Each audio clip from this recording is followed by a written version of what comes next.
vamos a entrar al tercer acto, que son los alegatos de conclusión y la sentencia.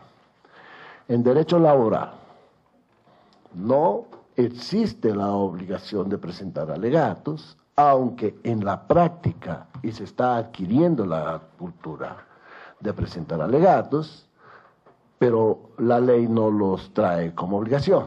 Sin embargo, es un aspecto importante, porque como se lleva la audiencia en oralidad y todo sucede tan rápido, las partes, de acuerdo al acervo probatorio que se ha practicado, pueden puntualizar al director del proceso ciertos aspectos y hacer énfasis en ciertos aspectos que, escuchando a las dos partes, le sirven al señor juez para tenerlo en cuenta en el momento de la sentencia. Para las partes, los alegatos de conclusión son muy importantes porque le hacen ver al juez sobre ciertos aspectos que se pueden pasar por alto en la escritura de la demanda y de la contestación y que son sustento de los hechos. Por eso, en la práctica, los alegatos de conclusión son una parte importantísima y no se pueden dejar de presentar. También les quiero contar una anécdota. Un abogado, como estamos en el sistema mixto, todavía no he entrado a regir la ley. Entonces decía, no, yo entro como la golosa y me salgo. O sea, yo no presento los alegatos a ver qué dice el abogado y después los presento por escrito. Porque le daba temor y no tenía la capacidad de síntesis de lo que había pasado en la audiencia. Y en esa oportunidad se dedicó a repetir la demanda y las pruebas, lo que es un absurdo, y ahí el director del proceso tiene que en forma enérgica decir, un momento, no gaste el tiempo en lo que no lo tiene que gastar y diga lo que tiene que decir en ese momento pertinente de los alegatos de conclusión. Gracias. Apoderados de las partes, se les da un tiempo prudencial y corto para que presenten sus alegatos de conclusión de conformidad con el artículo 42 del Código de Procedimiento del Trabajo y la Seguridad Social. Este despacho limita la intervención de cada uno de los apoderados a un tiempo máximo de 3 minutos. Este tiempo será controlado por la secretaria del despacho. Se concede la palabra entonces al apoderado de la parte actora. Gracias, doctor. Yo creo que no son necesarios ni siquiera los 3 minutos porque está absolutamente claro los siguientes aspectos. Primero, el artículo 24 del Código Sustantivo del Trabajo establece la presunción de la existencia de un contrato de trabajo como consecuencia de la prestación personal del servicio. Nosotros tenemos claro que la demandante, y se pudo probar tanto en los interrogatorios como en los documentos y en los testimonios, prestó personalmente el servicio a la demandada, lo que significa claramente que existe una presunción de la existencia del contrato de trabajo.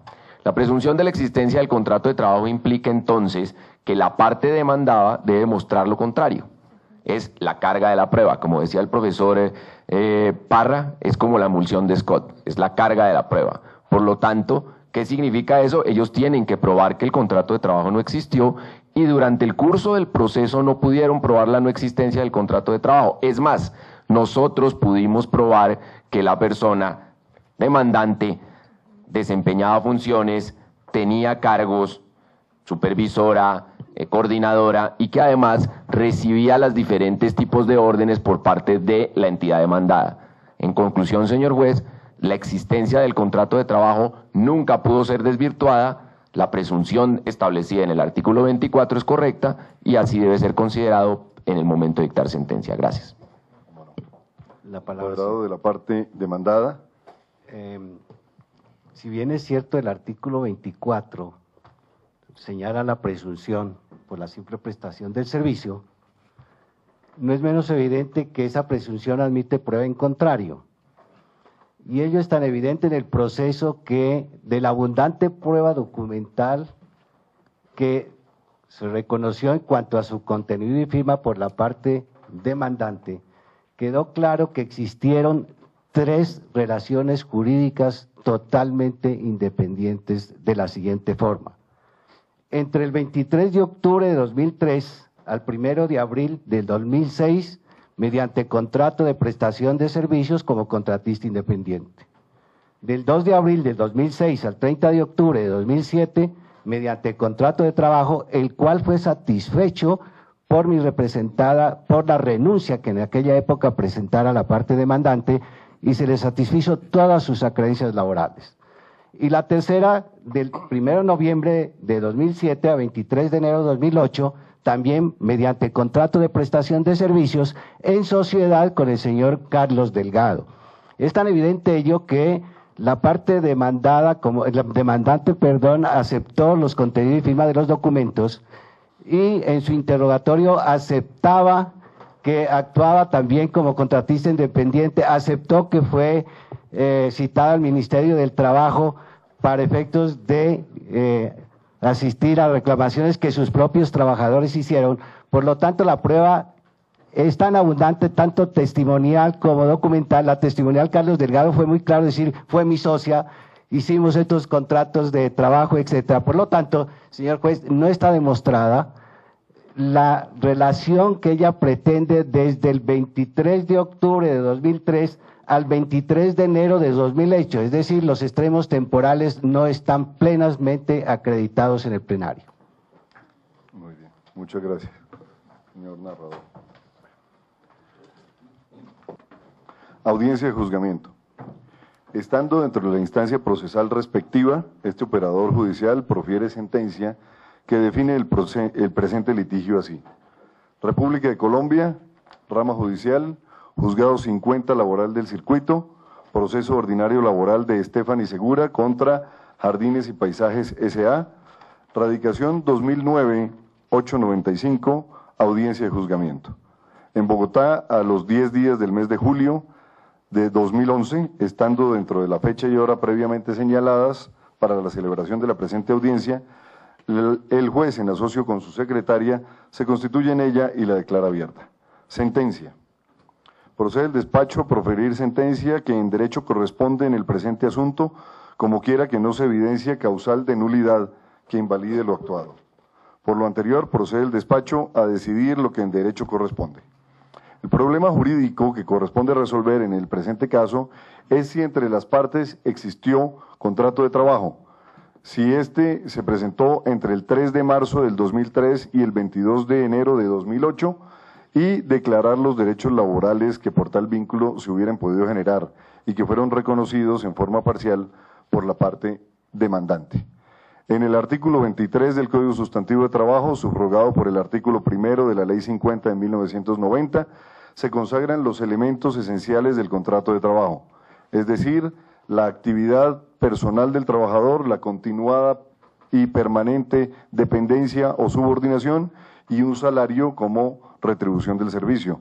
Y a su vez el artículo 24 del mismo código consagra la presunción de existencia del contrato de trabajo al establecer que se presume que toda relación de trabajo personal está regida por un contrato de trabajo. Por lo anterior, cuando el actor pretende demostrar la existencia del contrato, le bastará con acreditar la prestación personal del servicio para que, conforme a ello, presumir que entre las partes existió un vínculo contractual laboral, así como acreditar los extremos para efectos de salario y cuantificar los eventuales derechos que hubieran surgido. Se recibieron los interrogatorios de parte, de demandante y demandado.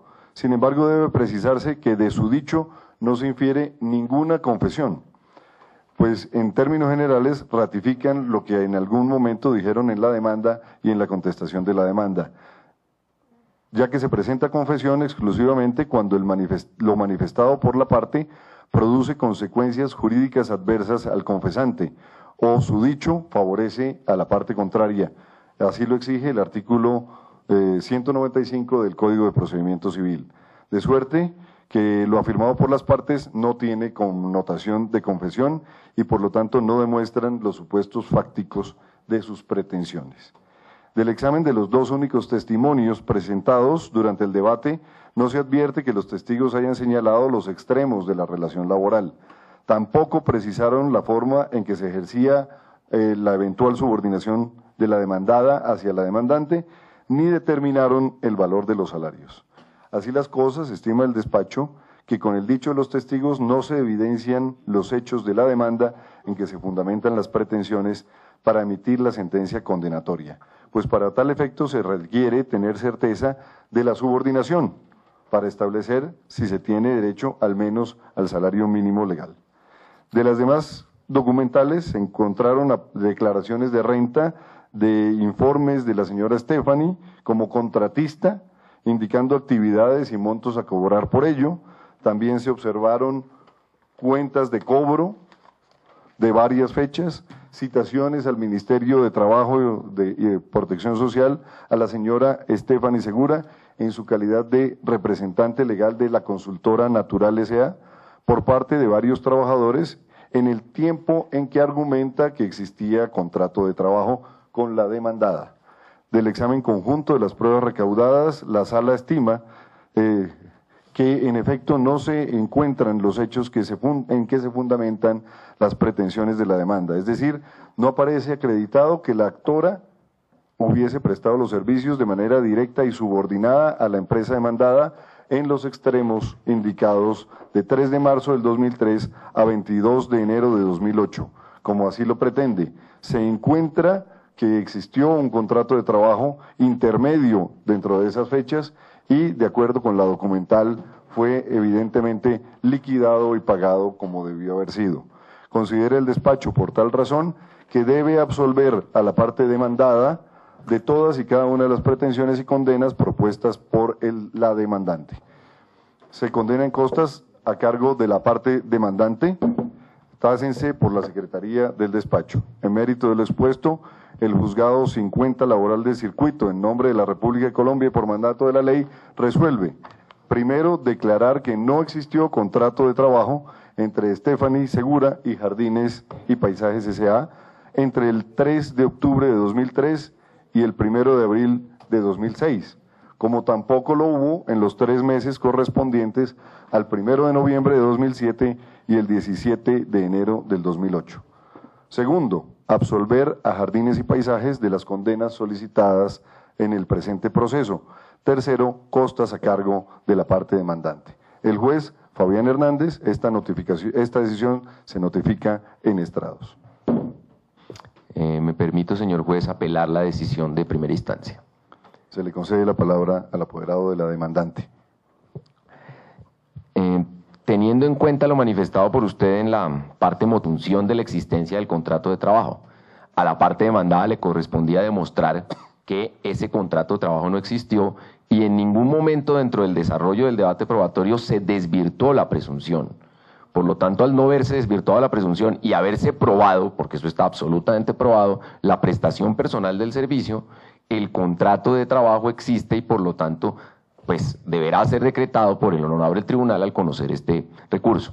No sobra recordar que el artículo 53 de la Constitución Nacional, que establece la organización de nuestro Estado Social de Derecho, protege el derecho al trabajo y establece el principio del contrato realidad. Por lo tanto, señor juez, sírvase tener en cuenta esta manifestación como fundamento para la apelación. Gracias. La palabra, señor juez. Concede la palabra al apoderado de la parte demandada. Desde la ley segunda del 84, en su artículo 57, nos decía que debe sustentarse el recurso en debida forma. Esto se reitera por el artículo 10º de la ley 1149 de 2007, en donde nos dice que debe sustentarse. La jurisprudencia ha sido muy clara en decir que la sustentación debe dirigirse y atacar los puntos respecto de los cuales el juez hizo pronunciamiento, y no hacerse una falsa sustentación relacionando el artículo 24 dice tal cosa, la prueba en contrario es de la parte que contesta la demanda, que la Constitución, es decir, unas cosas vagas, genéricas, que no atacan los puntos precisos que el señor juez hizo el análisis de prueba por prueba para determinar que no se demostraron los extremos temporales ni se demostró la existencia de esa relación laboral que pretendía la parte demandante. Por lo tanto, solicito al señor juez deniegue el recurso de apelación. Muy interesante la presentación del apoderado de la parte demandada, pero se encuentra que lo depuesto por el apoderado de la parte demandante cumple los requisitos de la ley indicada. Por lo tanto, se concede el recurso de apelación interpuesto para los efectos legales y a continuación se levantará el acta donde se deja constancia de quienes intervinimos en esta audiencia y se levanta la misma. Muchas gracias.